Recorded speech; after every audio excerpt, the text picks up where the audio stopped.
មានបងស្រីម្នាក់បានទិញដីមួយកន្លែងនៅជិតភូមិរបស់គាត់ដើម្បីសង់ផ្ទះថ្មីដីនេះទិញមកបានប្រហែល2ឆ្នាំហើយគាត់បានចាក់ដីទុកប្រហែល1ឆ្នាំមុននឹងចាប់ផ្ដើមសាងសង់ផ្ទះនៅពេលចាប់ផ្ដើមសង់ផ្ទះគាត់បានជួលជាងសំណង់មកពីឆ្ងាយ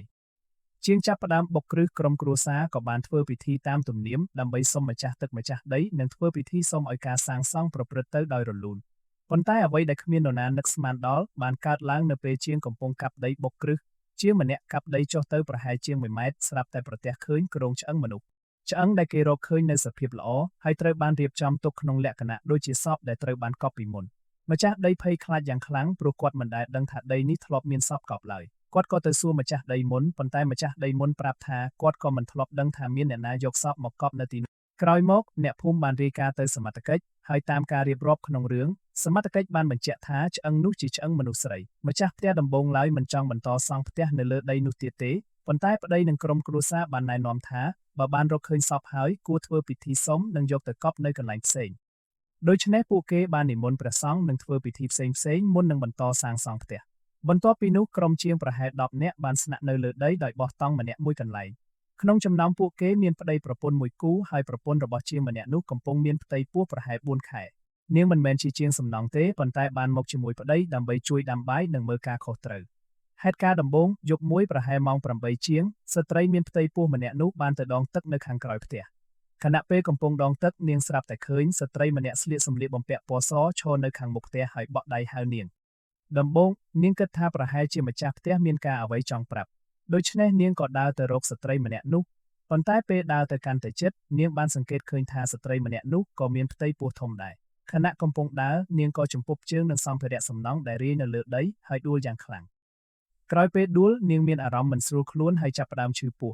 នាងបានប្រាប់ប្តីប៉ុន្តែប្តីនៅពេលនោះមិនបានជឿថាអ្វីដែលប្រពន្ធឃើញគឺជារឿងអាថ៌កំបាំងឡើយហេតុការណ៍នៅក្នុងតង់យប់កាន់តែជ្រៅស្ត្រីមានផ្ទៃពោះនោះនៅតែមានអារម្មណ៍ឈឺពោះនិងមិនស្រួលខ្លួននៅពេលដេកនាងស្រាប់តែឃើញស្ត្រីមានផ្ទៃពោះម្នាក់ឈរនៅចុងជើងហើយចង្អុលមករកនាងភ័យខ្លាំងហើយបានហៅប្តីឲ្យជួយមើលប្តីក៏ចេញទៅខាងក្រៅប៉ុន្តែគាត់នៅតែគិតថាប្រហែលជាមានអ្នកណាមកលួចសម្ភារៈសំណង់គាត់មិនទាន់គិតថាជារឿងព្រាយឡើយប៉ុន្តែពេលក្រោយស្ត្រីមានផ្ទៃពោះនោះបានចេញទៅមើលតាមប្តីហើយតាមការរៀបរាប់របស់នាងបានឃើញស្ត្រីម្នាក់នោះនៅជិតតង់មុខមើលទៅដូចមនុស្សធម្មតាប៉ុន្តែភ្នែកធំនិងរូបរាងធ្វើឲ្យនាងភ័យស្លន់ស្លោក្រោយហេតុការណ៍នេះស្ត្រីមានផ្ទៃពោះកាន់តែឈឺពោះហើយចុងក្រោយមានការធ្លាក់ឈាមរហូតដល់រលូតកូនបន្ទាប់មកនាងត្រូវបានបញ្ជូនទៅផ្ទះប៉ុន្តែរឿងមិនទាន់បញ្ចប់ត្រឹមនេះទេជាងសំណង់ចាប់ផ្ដើមជួបរឿងចម្លែកក្នុងអំឡុងពេលសាងសង់ជាងជាច្រើនអ្នកបាននិយាយថាពួកគេបានជួបហេតុការណ៍ចម្លែកជាបន្តបន្ទាប់ពេលខ្លះពួកគេឮសំឡេងស្ត្រីហៅនៅពេលកំពុងធ្វើការពេលខ្លះជាងធ្វើការខុសឬមានហេតុការណ៍របួសតិចតួចជាបន្តបន្ទាប់នៅពេលយប់អ្នកខ្លះបានអះអាងថាឃើញស្ត្រីម្នាក់មានសក់វែងឈរនៅក្បែរកន្លែងស្នាក់នៅជាងទាំងនោះមិនសូវហ៊ានប្រាប់ម្ចាស់ផ្ទះទេព្រោះខ្លាចធ្វើឲ្យគាត់ភ័យហើយពួកគេក៏មិនប្រកាសថាអ្វីដែលពួកគេឃើញនោះជាអ្វីពិតប៉ុន្តែហេតុការណ៍ចម្លែកនៅតែបន្តកើតមានរហូតធ្វើឲ្យម្ចាស់ផ្ទះចាប់ផ្ដើមមានការសង្ស័យថាប្រហែលជាការរកឃើញគ្រោងឆ្អឹងស្ត្រីនៅពេលបុកគ្រឹះអាចមានទំនាក់ទំនងជាមួយហេតុការណ៍ទាំងនេះហើយចំណុចដែលគួរឲ្យចាប់អារម្មណ៍បំផុតគឺស្ត្រីដែលគេឃើញតែងតែមានផ្ទៃពោះតាមសាច់រឿង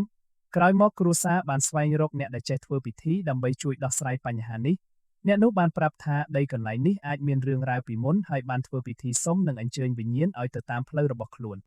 ក្រោយពេលធ្វើពិធីជាបន្តបន្ទាប់តាមការរៀបរាប់របស់ម្ចាស់រឿងហេតុការណ៍ចម្លែកក៏ចាប់ផ្ដើមស្ងប់ស្ងាត់ហើយគ្រួសារអាចរស់នៅលើដីនោះបានដោយសុខសាន្តជាងមុនចុងក្រោយរឿងនេះត្រូវបានបកស្រាយតាមជំនឿក្នុងសាច់រឿងថា